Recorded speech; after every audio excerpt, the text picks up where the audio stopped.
Uh, Insya Allah pada hari ini akan ditampilkan materi tentang pemuda milenial.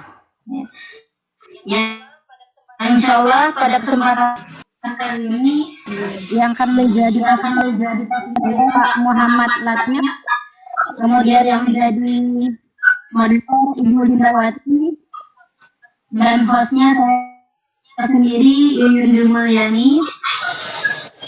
Nah, untuk mendapatkan dulu acara kita, yaitu nama Bapak Muhammad Latif, tempat tanggal lahir Bekasi 9 Juni tahun 1996, di SMP IT Binatang sebagai kepala sekolah. Barangkali yang masih muda, suaranya nggak bersih. Selanjutnya akan kita persilahkan kepada Bu Lindawati untuk memoderatori sesi kali ini. Lindawati, saya persilahkan. Ya, Assalamualaikum warahmatullahi wabarakatuh. Assalamualaikum warahmatullahi wabarakatuh. Waalaikumsalam warahmatullahi wabarakatuh. Ya, baiklah, di sesi yang ke-8 ini buat kita guru-guru hebat ya, yang akan disampaikan oleh Bu Sukma, pemuda berkarakter. Kepada Ibu Sukma dipersilakan. Oke, baik. Pak Latif, Bu Linda. Oh, Pak Latif ya, maaf. Nggak apa-apa. Oke. Ya, silakan Pak Latif. Oke, baik. Terima kasih. Assalamualaikum warahmatullahi wabarakatuh. Bismillah, walhamdulillah, wal khairu wa syarru. Waalaikumsalam warahmatullahi wabarakatuh. Bismillah, walhamdulillah, wal khairu wa syarru bima syiatillah, wassalatu wassalamu ala rasulillah, Sayyidina wa maulana Muhammad ibn Abdillah, wa ala alihi wa sahbihi wa mawala, amma ba'du. Yang sama saya hormati, kebetulan Ibu Yuyun selaku host di sesi 8 dan Ibu Lindawati selaku moderator di sesi 8, dan juga Bapak Ibu instruktur VCI 100 Jakarta 4 yang saya hormati, dan juga kepada seluruh Bapak Ibu guru hebat se-Indonesia yang mohon maaf belum sempat kenalin satu persatu ya. Dan next nanti insya Allah kita bisa ketemu langsung dan bisa berkenalan secara langsung.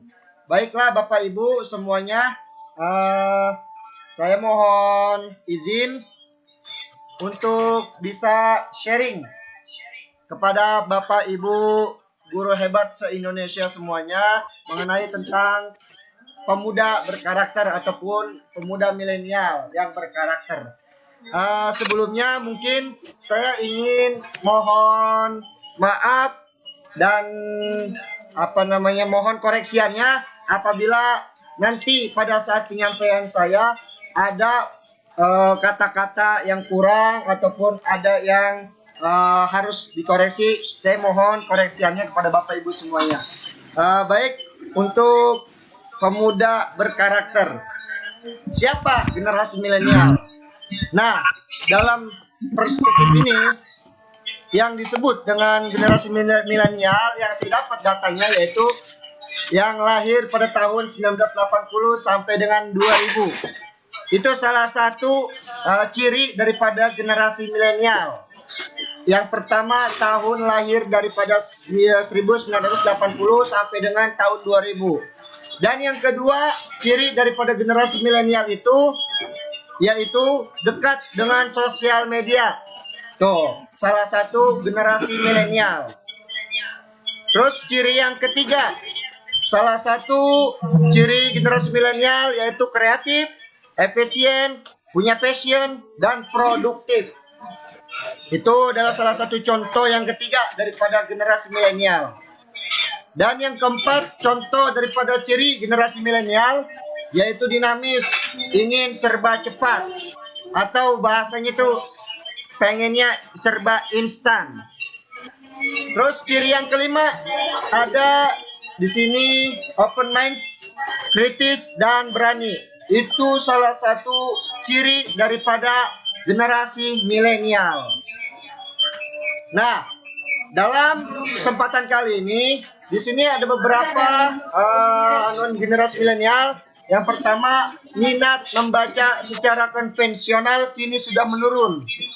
Itu dari salah satu pendapat dari karena generasi milenial smartphone. Biasanya generasi milenial itu dia gemar membacanya itu lewat smartphone daripada ketimbang yang konvensional. Tapi dan sini juga ada milenial wajib memiliki akun sosial media sebagai alat komunikasi dan pusat informasi. Jadi yang namanya generasi milenial ataupun yang disebut dengan anak-anak milenial itu wajib memiliki akun sosmed, ya, baik itu Facebook, Instagram, Twitter, WhatsApp, dan lain sebagainya. Itu dia jadikan sebagai alat komunikasi dan pusat informasi. Baik, Latif, baik, Bu. maaf. Laptopnya dikecilin suaranya. Volume laptopnya terlalu besar, Pak Latif. Oke, Bu.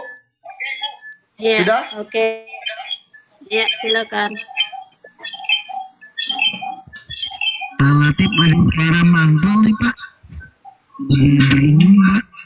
Mohon maaf. Ya, Gimana? Sudah, Bu? masih berisik. Sudah? Gimana? Halo? Tes? Ya, oke, lanjut. Ya. Pak Latif, lanjut, silakan. Oke, baik. Ya, yang namanya generasi milenial biasanya itu wajib memiliki akun sosmed ya sebagai alat komunikasi dan pusat informasi. Dan anak-anak milenial pasti lebih memilih ponsel daripada televisi. Menonton sebuah acara televisi ini udah nggak menjadi hiburan karena apapun bisa mereka temukan di telepon genggam masing-masing. Tuh, salah satu ciri khas dari anak-anak milenial. Milenial menjadikan keluarga sebagai pusat pertimbangan dan pengambil keputusan mereka. Itu adalah beberapa ciri khas daripada generasi milenial. Mungkin Bapak Ibu semuanya ada yang masih mengalami usianya masih di bawah 30-an ya, yang masih bisa jadi generasi milenial seperti saat ini, ataupun Bapak Ibu punya anak-anak yang masih sudah berusia 17 tahun ke atas ya, mungkin bisa ditemukan salah satu ciri khasnya yang tadi sudah saya sampaikan mungkin sedikitnya. Generasi milenial memiliki peluang dan kesempatan berinovasi yang sangat luas.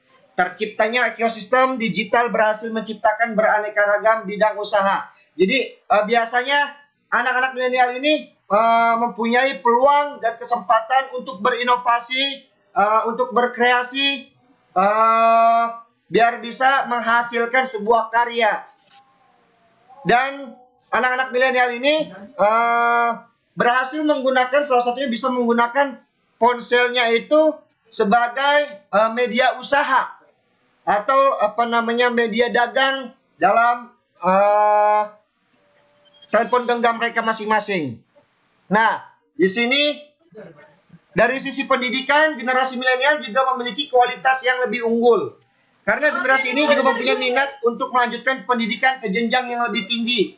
Dan mereka menyadari bahwa pendidikan merupakan prioritas yang paling utama dengan kondisi seperti ini. Nah, biasanya ini anak-anak milenial ataupun generasi-generasi zaman now, dia memiliki dari segi pendidikan itu semangat yang tinggi. Gitu. Karena dalam sebuah hadis pun pernah dikatakan bahwa syubbanul yaum rijalul ghad. Pemuda hari ini adalah pemimpin yang akan masa datang. Maka dari itu mungkin para anak-anak muda zaman sekarang, mereka semua itu mempunyai minat yang tinggi terhadap pendidikan supaya bisa menjadi pemimpin di masa yang akan datang untuk bangsanya sendiri. Dan dalam aspek bekerja, menurut Gallup 2016 menyatakan para millennials dalam bekerja memiliki karakter yang jauh berbeda dibandingkan dengan generasi-generasi sebelumnya. Di antaranya, para milenial bekerja bukan hanya sekedar untuk menerima gaji, tapi juga untuk mengejar tujuan sesuatu yang sudah dicita-citakan sebelumnya. Jadi biasanya nih menurut Gallup, anak-anak milenial dalam bekerja mempunyai karakteristik, salah satunya mereka bekerja bukan untuk menerima gaji, tapi untuk mengejar suatu cita-cita yang sudah diidam-idamkan. Contohnya mungkin ingin terkenal, ataupun ada cita-cita dia yang belum tersampaikan. Itu salah satu ciri karakteristik daripada anak-anak milenial. Anak-anak milenial tidak terlalu mengejar kepuasan kerja, namun yang lebih milenial inginkan adalah kemungkinan berkembangnya diri mereka di dalam pekerjaan tersebut. Di antaranya mempelajari hal-hal baru, skill baru, sudut pandang baru, dan mengenal lebih banyak orang, dan mengambil kesempatan untuk berkembang ataupun sebagainya. Contoh mungkin kayak seperti saya ini gitu. Jujur, usia saya masih kurang lebih itu 23 tahun. Saya bekerja sebagai salah satu guru dari mulai saya lulus sekolah. Alhamdulillah dari lulus SMA, saya sudah berkecimpung di dunia pendidikan. Sambil kuliah, saya sambil ngajar-ngajar, dari mulai melatih ekstrakurikuler, sampai saya bisa alhamdulillah ngajar masuk ke kelas masing-masing. Salah satu pelajaran yang saya pegang dulu yaitu pelajaran TIK, pelajaran komputer. Salah waktu itu sampai saat ini alhamdulillah di tahun 2018 saya diangkat menjadi salah satu operator di sekolah. Dan mungkin di tahun 2018-nya saya langsung diangkat menjadi wakil kepala sekolah untuk mewakilkan kepala sekolah saya setiap ada kegiatan apapun di luar. Alhamdulillah itu sudah saya rasakan. Yang saya rasakan ini ya sama seperti pendapatnya Gallup ini adalah saya tidak mengejar kepuasan pekerjaan saya. Mungkin biasanya ini saya ingin mempelajari hal-hal yang belum saya bisa, yang belum saya kuasai, akan saya pelajari gitu biasanya. Seperti kayak begini, dalam PCI ini, kenapa saya ingin ikut PCI ini? Karena saya ingin mempelajari apa itu PCI dan kemampuan apa yang akan saya dapat dalam PCI ini gitu loh. Dan sama mengenal lebih banyak orang. Saya ingin dalam mengikuti kegiatan PCI ini saya bisa mengenal beberapa orang-orang yang bisa saya ambil ilmunya dan saya pelajari semua potensi-potensi yang saya kenal itu. Dan salah satu sini contoh yang ketiga yaitu millennials tidak menginginkan atasannya untuk memerintah dan mengontrol. Dan ini persis dengan yang saya rasakan. Mungkin saya sebagai seorang pemuda ini nggak mau gitu loh punya atasan yang suka memerintah dan mengontrol segala macam. Saya ingin itu punya atasan seperti kepala sekolah saya mungkin ya. Kepala sekolah saya ini memberikan kebebasan dan memberikan peluang untuk saya bisa berkembang. Itu mungkin salah satu contoh yang ketiga ini. Dan yang keempat, millennials dia menginginkan tahunan. Millennials menginginkan ongoing conversation.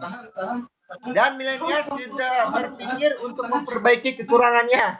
Millennials lebih berpikir untuk mengembangkan kelebihannya. Dan bagi millennials pekerjaan bukan hanya sekedar bekerja, namun bekerja adalah bagian dari hidup mereka. Ya, itu salah satu karakteristik daripada millennials tersebut. Nah, tapi dari sisi yang lain, kita bisa melihat beberapa generasi pemuda ataupun pemudi pada saat ini yang mungkin terjadi di luar sana, banyak yang terjadi pada hari ini. Salah satunya mungkin bisa saya tampilkan di slide ini. Ya, krisis multidimensi. Banyak anak-anak sekolah, anak-anak muda pada tawuran. Banyak geng-geng motor, seks bebas, aborsi, HIV, narkoba, dan lain sebagainya. Ini yang harus kita benahi bersama gitu loh. Saya selaku pemuda pun sangat miris melihat beberapa rekan-rekan pemuda ataupun pemudi yang lain melakukan hal-hal yang negatif ataupun melakukan pelanggaran-pelanggaran yang tidak sesuai dengan aturan yang berlaku. Di sini ada data yang bisa dilihat perilaku seksual remaja SMP dan SMU. Di sini saya ambil ada 93,7%, salah satunya pernah ciuman, petting, oral seks, dan 62,7% remaja SMP tidak perawan, dan 21,2% remaja SMU pernah aborsi, 97% pernah nonton film porno. Ini salah satu kelakuan daripada yang menyimpang daripada anak-anak mudanya. Krisis identitas, ya, yang masya Allah banyak anak-anak muda ini sangat miris, ya, dengan identitas mereka masing-masing. Ya, kenapa semua ini terjadi? Ya, itu sebenarnya sebuah pertanyaan besar bagi para orang-orang tua maupun para pemangku kepentingan yang lainnya gitu loh, untuk bisa mengatasi bagaimana ini dan bisa membawa para pemuda dan pemudi ini ke arah yang lebih baik lagi gitu. Nah, salah satunya para pemuda dan pemudi yang telah melakukan pelanggaran-pelanggaran tersebut mungkin ya jauh dari agama, atau dari kata lain yaitu jauh dari Islam. Pemuda dan pemudi yang dekat dengan agama yang masing-masing, baik itu Kristen, Buddha, Hindu maupun Islam, ya, pasti mereka semua dalam agama mereka masing-masing punya aturan-aturan yang berlaku. Kalau mereka dekat dengan agama mereka masing-masing, insya Allah tidak akan terjadi pelanggaran-pelanggaran, kasus-kasus hukum. Nah, para pemuda seharusnya mempunyai tenaga yang kuat, produktif, idealis, dan semangat. Ya, alhamdulillah, insya Allah saya selaku pemuda pun ingin mencoba, selalu terus mencoba apa yang belum saya keluarkan. Mungkin ya salah satunya yang tadi bisa dibilang Om Jai, ya, entah itu membuat buku, tulisan atau segala macam. Mungkin salah satu pemuda atau pemudi yang lainnya, salah satunya Wirda Mansur, anak daripada salah satu dai kondang kita yaitu Ustadz Yusuf Mansur, yaitu Wirda Mansur. Dia telah mempunyai beberapa buku-buku ataupun novel-novel yang telah diterbitkan gitu loh. Dan itu pun saya selaku pemuda ada perasaan iri gitu. Kenapa dia bisa dan saya belum bisa gitu. Dan kebetulan tadi ada Om Jai ya yang telah memaparkan dan mengajarkan cara untuk membuat sebuah buku atau menerbitkan tulisan-tulisan kita. Mungkin insya Allah secepatnya akan saya pelajari hal itu kepada Om Jai. Mudah-mudahan insya Allah bisa bermanfaat buat saya pribadi.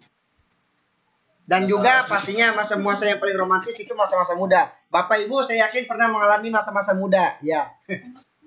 Dan anak-anak muda harus baik berperan dalam kancah dunia politik. Alhamdulillah kemarin dalam sebuah atau bahasanya itu dalam demokrasi politik yang kemarin yang telah kita laksanakan, alhamdulillah saya pribadi telah ikut andil dalam kancah politik demokrasi yang kemarin, ya, yang lagi rame-ramenya. Alhamdulillah saya turun dalam dunia politik tersebut. Dan saya aktif juga sebagai salah satu tim kampanye dari salah satu caleg-caleg yang ada di wilayah saya pribadi, untuk mewakilkan rekan-rekan Karang Taruna yang ada di wilayah saya waktu itu.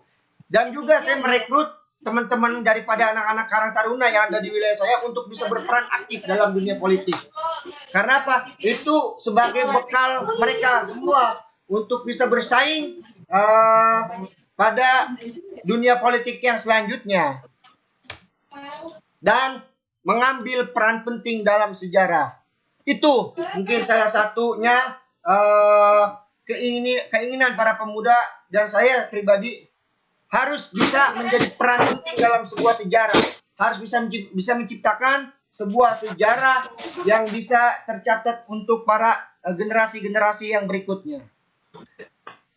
Nah, di sini saya kutip perkataan daripada Bung Karno. Berikan aku 1000 orang tua, niscaya akan kucabut semeru dari akarnya. Dan berikan aku 1 pemuda, niscaya akan kuguncangkan dunia. Itu salah satu kutipan daripada perkataan Bung Karno.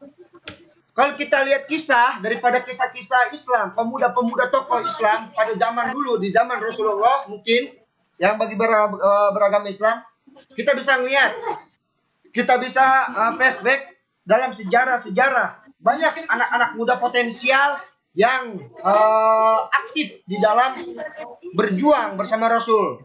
Ada Zubair bin Awam yang pada usia 15 tahun sudah menjadi mujahid dan juru dakwah. Nah, ada Tolha bin Ubaidillah pada usia 16 tahun sudah menjadi mujahid, ya, dan juga sebagai donatur dari perjuangan dakwah Rasul. Ada juga Sa'ad bin Abi Waqqas pada usia 16 tahun sudah ikut perang dalam perang Uhud di zaman Rasul. Dan ada salah satu sahabat anak muda, Zaid bin Sabit. Anak kecil ini merengek ingin ikut dalam perang Badar. Waktu itu masih usia 12 tahun, Zaid bin Sabit. Dan ada juga salah satu pemuda yang sangat terkenal di zaman Rasul, yaitu Sayyidina Ali bin Abi Thalib. Siapa yang nggak kenal Sayyidina Ali bin Abi Thalib? Ya, beliau pemuda yang gagah, yang berani, yang pintar, semuanya ada di beliau. Itulah salah satu contoh bagi anak-anak muda yang lainnya. Mungkin buat para orang-orang tua dan para senior bisa memberikan, ya, motivasi maupun pembelajaran terlebih dahulu kepada para anak-anak milenial ini gitu. Untuk bisa bangkit, untuk bisa tergugah hatinya untuk terjun ke lapangan pada saat ini. Nah, yang harus fokus yang harus dilakukan adalah menentukan arah kemana tujuan yang akan dicapai untuk para pemuda dan pemudi milenial tersebut. Nah, dalam hal ini siapakah pemuda itu? Pemuda adalah warga negara Indonesia yang memasuki periode penting pertumbuhan dan perkembangan. Mungkin yang berusia 16 tahun sampai 30 tahun ke bawah, ya. Di situ adalah peran pemuda. Nah, selain menjadi pemuda, kita harus jadi juga pemuda-pemudi yang berkarakter. Dan karakter apa ya Kak yang selayaknya dimiliki oleh pemuda Indonesia? Dan di sini salah satunya mempunyai tujuan hidup yang jelas. Tuh. Jadi seorang anak-anak muda itu harus punya tujuan hidup yang jelas. Banyak anak-anak muda zaman sekarang tongkrong nggak jelas, ya. Main sana kemari, nggak ada manfaatnya gitu. Mungkin dengan adanya para orang-orang tua yang selalu memberikan motivasi, para senior yang selalu memberikan semangat, mungkin para pemuda-pemudi kita ini bisa bangkit gitu loh. Bisa akhirnya bisa menentukan tujuan hidup mereka masing-masing. Dan seharusnya anak-anak muda ini bekerja keras untuk masa depan mereka masing-masing. Nggak ada yang cuma leha-leha, pulang malam, tidur pagi. Ya, begitulah kelakuan anak muda yang tadi saya bilang di awal. Berani menjadi expert dalam hal yang berbeda. Ya, mungkin salah satunya yang tadi saya bilang, yang saya sampaikan.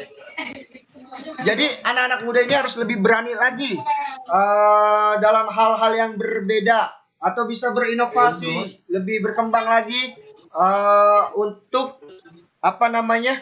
memberikan atau membuat sebuah karya-karya mereka. Dan anak-anak muda harus berkompetensi secara sehat, bersaing secara sehat, ya. Berikan kebebasan kepada anak-anak muda, pada remaja-remaja, anak-anak ibu, bapak, ibu semua, untuk bisa bersaing, ikut berkompetisi, ya, dalam hal apapun itu, baik olahraga, seni, musik, dan lain sebagainya, supaya mereka itu bisa berkembang. Bisa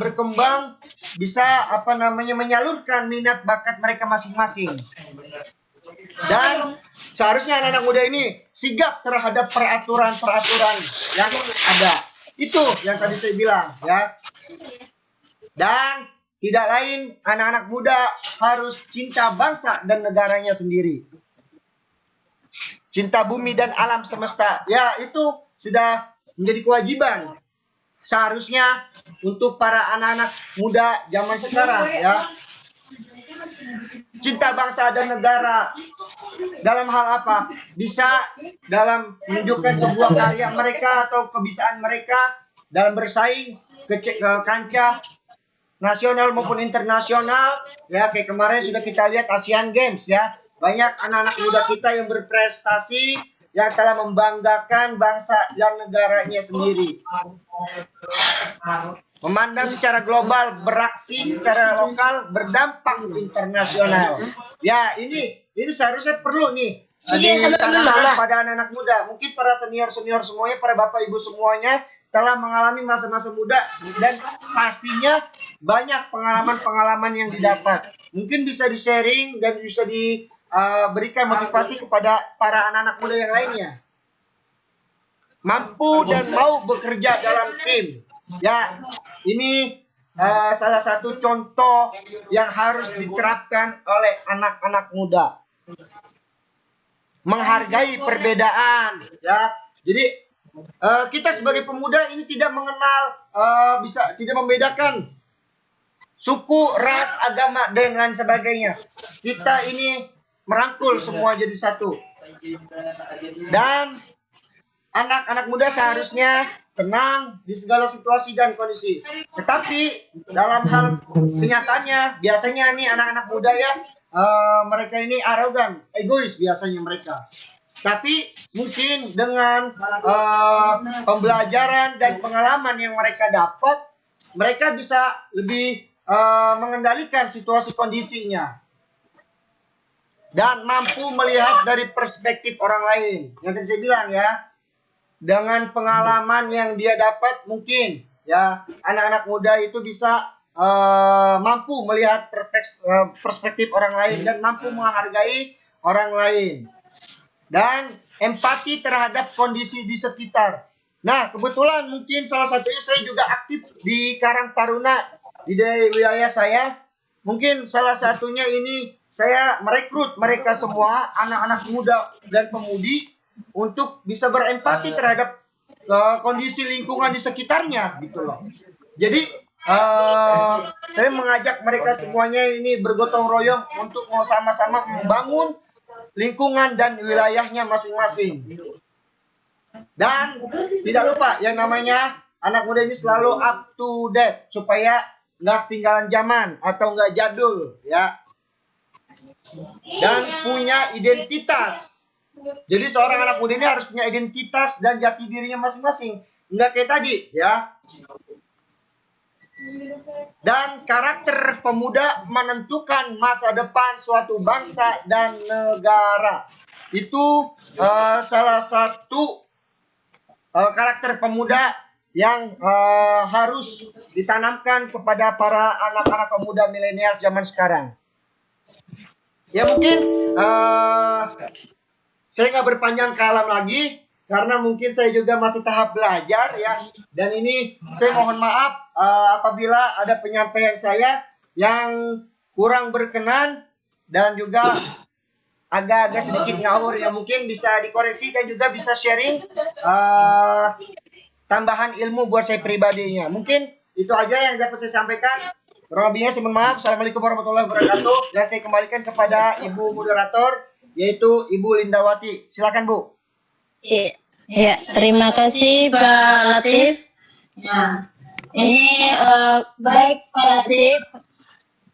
Ya, yang disampaikan tadi itu adalah untuk Bapak Ibu yang hebat. Bisa saya ambil sedikit bahwa pemuda berkarakter atau milenial ini mempunyai ciri-ciri yang harus kreatif, dinamis, dan berani. Kemudian dengan media sosial.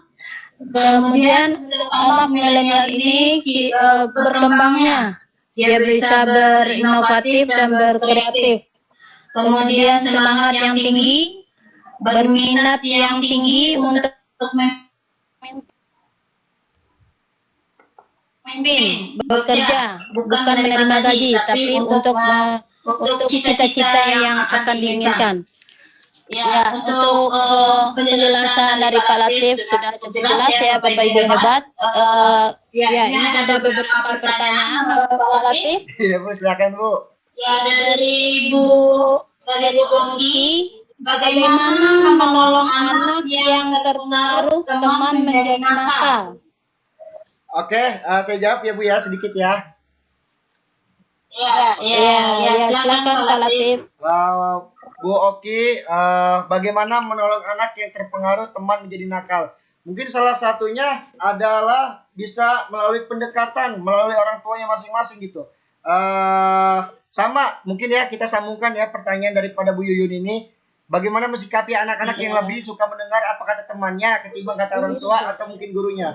Ya mungkin salah satunya tadi saya bilang ya, bisa melalui pendekatan kepada para anak-anak ya, untuk bisa mengeluarkan apa curahan hati mereka masing-masing gitu. Biasanya ini anak saya sebagai guru juga melihat situasi kondisi mereka masing-masing. Yang terpenting kita sebagai orang tua ataupun sebagai guru mau menjadi pendengar yang baik untuk anak-anak kita ataupun untuk murid-murid kita gitu.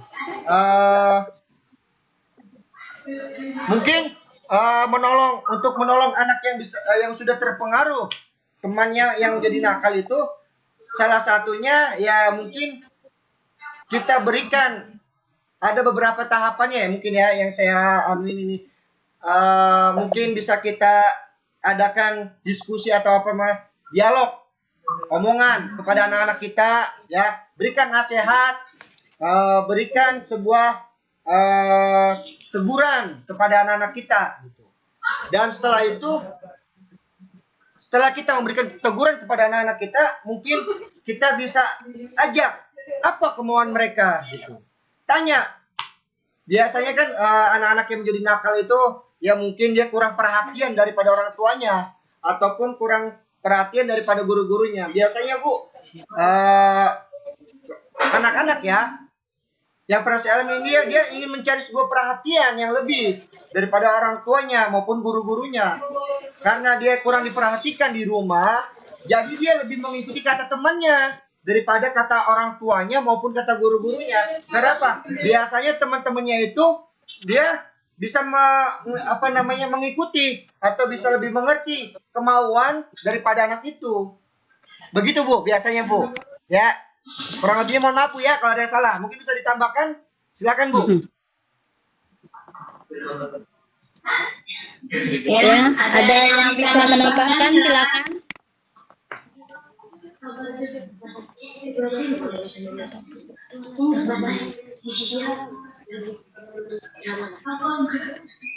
Mama yang bersih.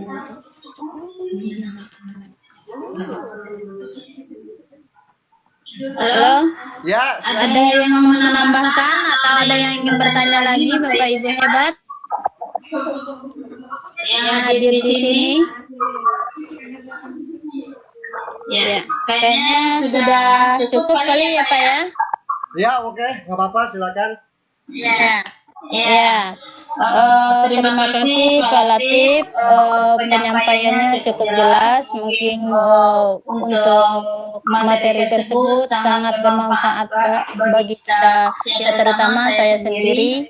Kemudian mungkin Bapak Ibu yang hebat juga lebih bermanfaat dan kita menambah ilmu. Dan saya di sini juga mohon maaf sebagai moderator mungkin banyak kekurangan. Saya ucapkan terima kasih. Wassalamualaikum warahmatullahi wabarakatuh. Langsung saya kasih ke Bu Yuyun sebagai hostnya.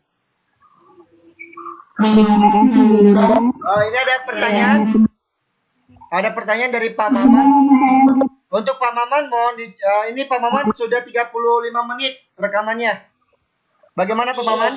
Iya.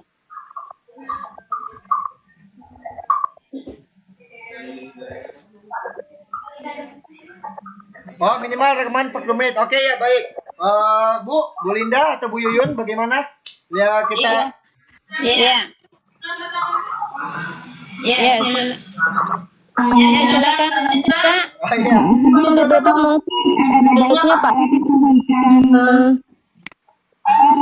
Oh iya, kesimpulannya Pak Latif.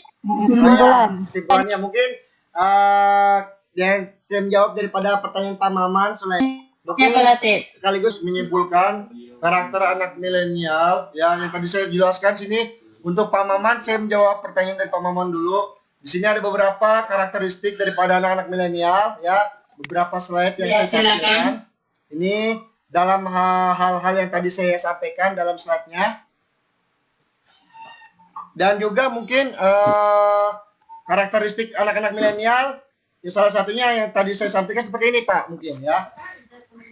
Ada salah satunya anak-anak milenial itu lebih memilih daripada handphone genggam daripada televisi. Karena apa-apa yang mereka inginkan itu sudah ada dalam telepon genggam mereka masing-masing dibandingkan televisi gitu, ataupun radio, ataupun koran, ataupun lain sebagainya. Karena mereka itu dalam sebuah handphone mereka aja sudah ada semuanya dalam handphone mereka. Jadi salah satu karakteristik anak-anak milenial ini lebih memilih ponsel daripada televisinya. Itu Pak Maman ya. Mohon dikoreksi Pak Maman jawaban saya. Dan mungkin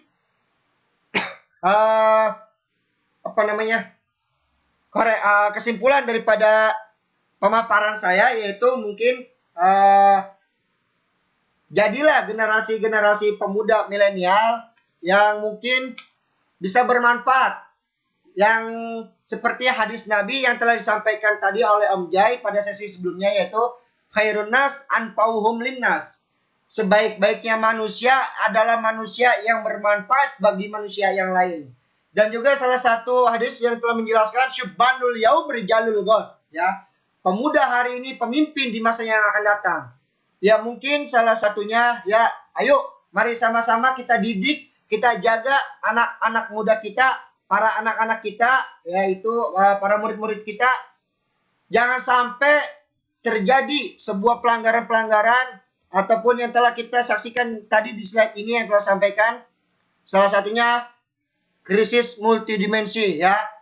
Kita cegah mereka. Dengan apa?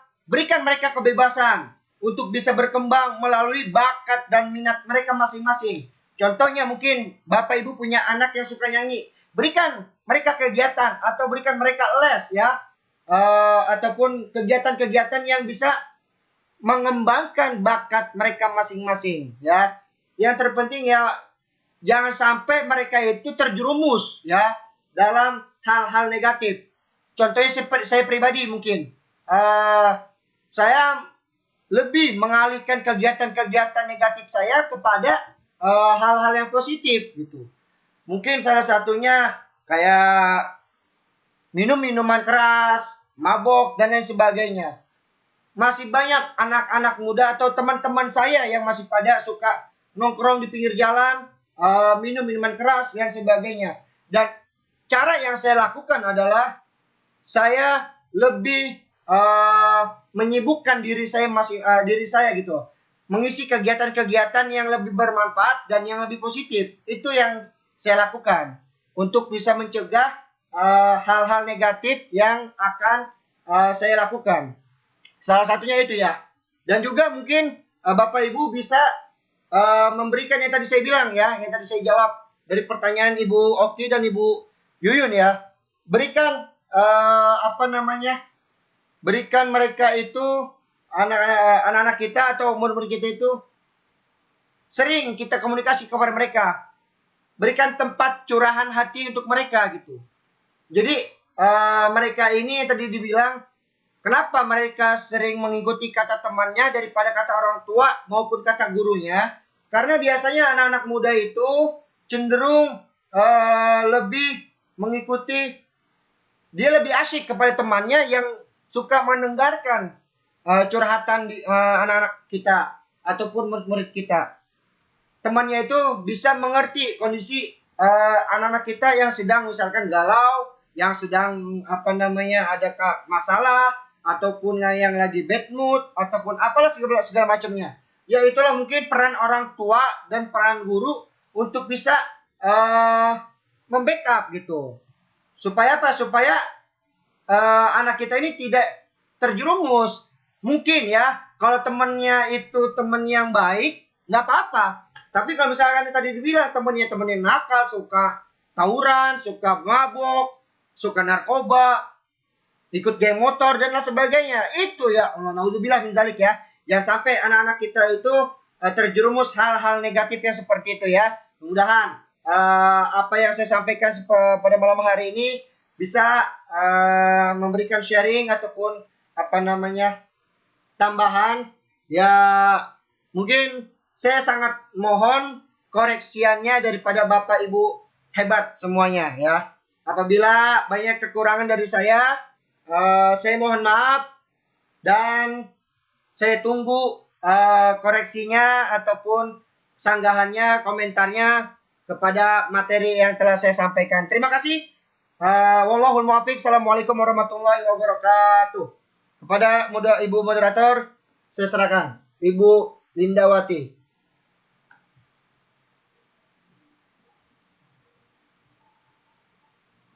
Silakan, Bu.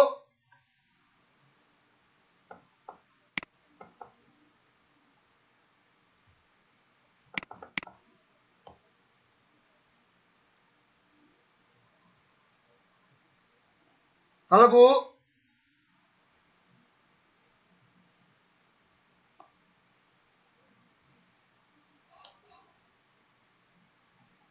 Oke, Bu Yuyun silakan.